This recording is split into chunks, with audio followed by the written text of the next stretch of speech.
alati ka muslima kafo londi mi yalon kala do ko be kala muslima yala kidimoleti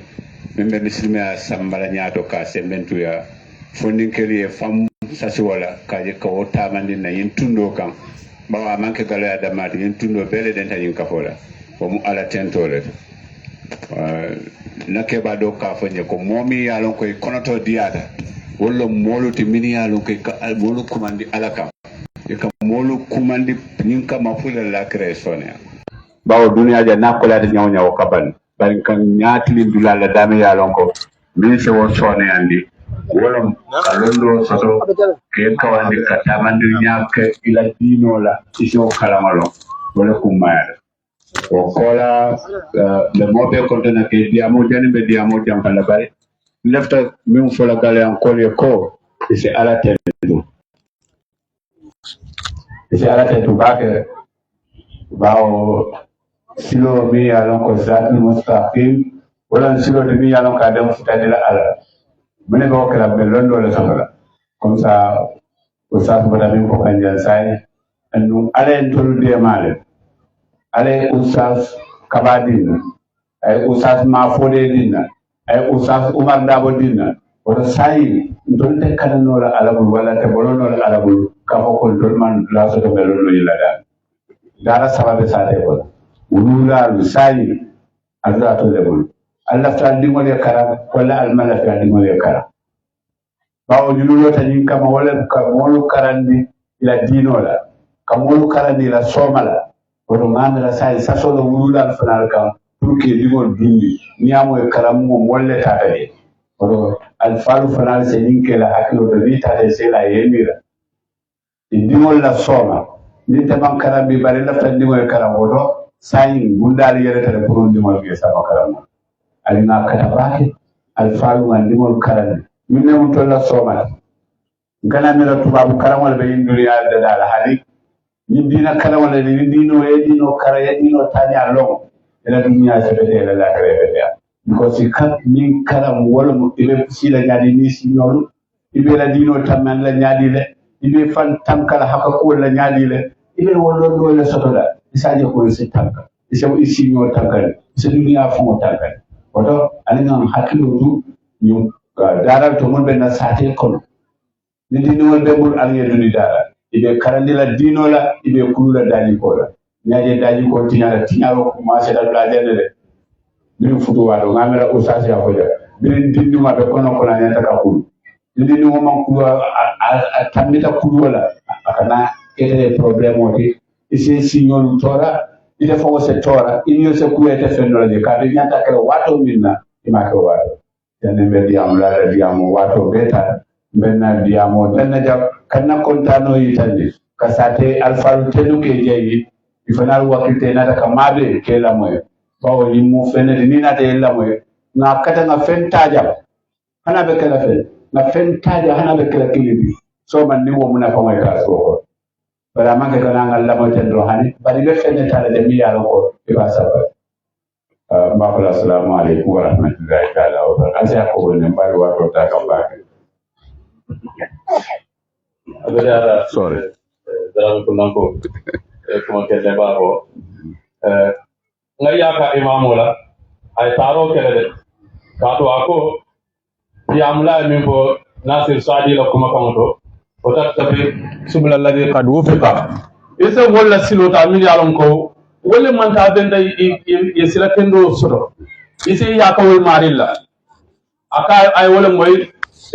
chef kabala adunga abilari wole nyama fana wodo kana ke dronga na dron ka lamoy dron kata hari bari nim feyeta aka bunta ate fentale ka to ay Nasir Sadi la nyindula moy isi ya ka molla min yalo wole man ta benda sila kendo ifane si sila kendo nyinta oto mbe jamyala raiso kumandila asina domondim fo molie baw mpobale nyin kafolo adu ngalonne alota sababo min kama alota dalilo min kama bari fukka nyo hakilo bulandala nsalon munatina nyin kafolo amanke kafo mo ko de wala purun kam famol hakilo bulande munatina nyin kafolo bawo ni wati bota mol kan minale domondi mol katar kafo kono bari katar nyinari domondi comme famalle nyin kafolo ko kata kering modol si tara nyinari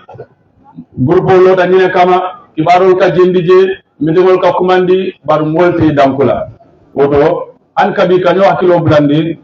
jamia la raiso binala abe kungo karafala molla min yaron ko wole babul wo kola nzena alfaba fana bula asina kata ni bundani na usaful fana pele nata ibe siring na bulbakar wala jam mbe tentula mbe jayla mbi ko Cheikh Ndom anin ustaz Mane ñil be mun na ustazul ladina alfalem na karamo malon ning na be mo kumandi buka sino ko sina kana ma be fe kan kilimandi na be wala mi yalon ko mbebe dandi walla ñimmu jama kuleti ñimmu be kuleti bawo muslima ya dino manke mo kilin tati min ya kumandi amanke woli tam bar mo be le tam woto nse raiso bula ay diamu ni kuma kono mi ya ko le babula sa karfa molla o kola na alfaba sina banke ke mole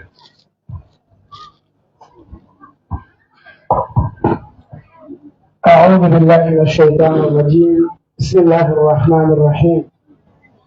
ثم الصلاة والسلام على رسول الله صلى الله عليه وسلم وعلى آله وصحبه أجمعين أما بعد السلام عليكم ورحمة الله وبركاته. وعليكم السلام ورحمة الله وبركاته. بأتنت لا جل وعلا لسلك لما عليه الصلاة والسلام بساتلا الكارو كنتنا من بمر المولى مويا كولا على غني مما كان أي ساتي بلا مولي سينكي موجي أقول satela hay mamo kono kontuna ni yalo ko mbate tula baake jamma ko almamo siyata jam baake bar almamo min kadel fasa anoti jam kabrini ka folota akara na furo dundi jele tego aka jole akara miro dundi jele akam fasa silo bella satelu delta ni ka fola kone galaya kubari ko bafulot makumbaya ni sa te wote almama min kam fasa ni galaya almama nyotiji be tuala ya kama sima ya alma pegaso sonara bulo okola takafuno bana beche dukeje kan karamo ma tabi basiri mangda al-sheikh Abdullah Sisa ustaz Mane ustaz Ndom ti be ko gani se kaba ani kan ka fuyo be konton ka fuyo be konton ni ka bo keke la kondo do keke na ngadi fodi jawon bara war ma ba mbadina musolle ni ka bo asembo musolle to yato nya badani be yora ni ka bo ngalo 2020 le ni na ma sangi lulu jawon ni na man mo hala sey jawon na mo hala folo ngake February on the 20th February 2001 ngate makumbaya emun namu hadara folot conference follow ngate sa de nuno bebe nga commencé ko le makumbaya ba fulo tombe ngada bari ni ajibe mimbe ga keje minna fulo ni kebelo 90% aka muso lebu mo hadara dolo ba fulo ma hadara ni tambila 35000 dasis o spectacle mo mas poso adoro muso lebu mbere tanga alma ejo musu mukadala baj alma ejo be fonni gebe tenda be jayda ka fo mo ko ka fo nyim bele tam amance ma fo de tadi amance modo tadi bele kayan taji musina yaro ngalo min kama de ku jama ga bal ku dan tamin ku ma de na tolo folo ka dino janjani wal takum minkum ummatun yad'una إلى الخير ويأمرون بالمعروف قالوا لك أن كمون دينو جنجن وشاف ديام تمنا دينو كاجينا سمو ميك ولا كانوا أنو غولن دي من أستاذ تيتنا بيجاي من يالون كو جوري تي جباري يا مسول كران ساتي كو ما كوما يا كران دولا بيجي أبي كوباري كو كوبنا دولا سبلا بيجي مسول كران دامي غالي أبيجا بافلو دولا بيجي أستاذ من كران دروكي تيمي جو musole kana min kana karamala ini ke fawara be tedira be jelo musole kan jama karaje na basali bari na problema da ne ke kunda kello son karam ndika ba kewani wala da ni na tige ko jida wala ila garanti bi je ndaba kewani na man na karam dori ya ce basla wala bula wal bofla bari musole ko dire nde duala alama akela tayros anin fulan yau ka mol mako na fulo ka bol ka mo jama ba kan ne awaman ba dan na kuma dan nawo su ka ba fula kana nin ka fo mo sa ben bul mi yalo ko tubi dale sun ko da munti mun alon ko janni mo tubi dale mo jama ba ke bulo ko da ko ike police je to police am bare ma e boni muru anin nanin anin fulan yau ta ma nanin wakan na ni sun ko do bijani jama ba ila school ali fe jama ka boka fole ko sun ka ba fula kana ka sun kan fi saye salba yon ka saye sun kan salo ne ba na salo be mol dan la dukale ye ma ko ngam zindol ma ko do bi nga ki daral to daraka jo 30,000 aka boy ka fole ko ni mo sun ko to tije jama imam bal mo min tabi do ko do ngone ni won tan ala ma ko no do mi yo mun bari ala yum fasaje ani aten ka to kam lemon dani la kafo fe yenni en jissa tenti jembe na kafo ngano mako duga dino janyani diamu man la fa jamfa ngemol ko tan de tan tan de jeyla assalamu alaikum wa rahmatullahi wa barakatuh barka bake Jibril ilani kono dia kendola kamol hakilo bulande fenna mi yalon ko e famale siloni yele e famale bundani yele e famale kapo ni yele e hakilo bulande fenna mi yalon ko wole mi famala do koti hakil bulando man jawya bawo e ko ila sose borono nyaawnya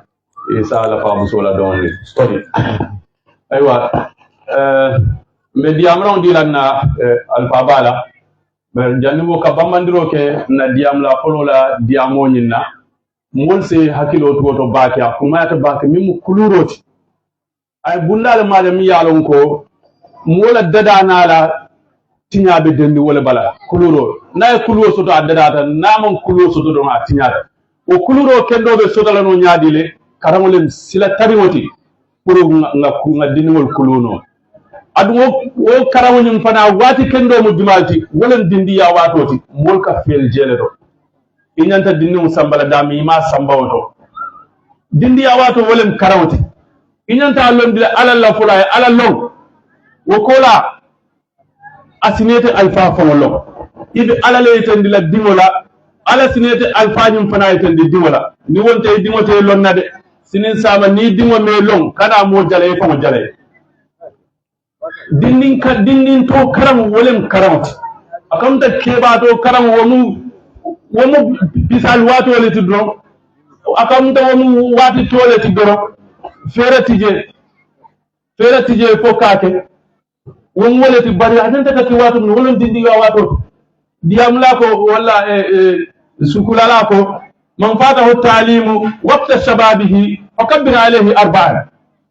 mom yalon ko karama ya dangala ala fondin ke wato ala dindi ya wato la kabari nane ke o mari la do mbe ala ne kabar nano ka kemen na kodi aywa ngadi amra dinna ustaz wala ay mako e bundala mi yalon ko nga wala konum komando wala nyindi ko be dunna sunkaro kono nyaadile anin nyimbe den sunkaro la kitiyo dolla bawo muslim nyimmu ila farla kolti sumo mu fennete mi yaron ko na farla ko na wajibole na kereke farlo le fanamu mukallafo muslimo nyanta wolo ndale nyimmu ila farla ayo wo mo ko ken wo moye ifamole kawo ke fawoye wote beti ala no nyami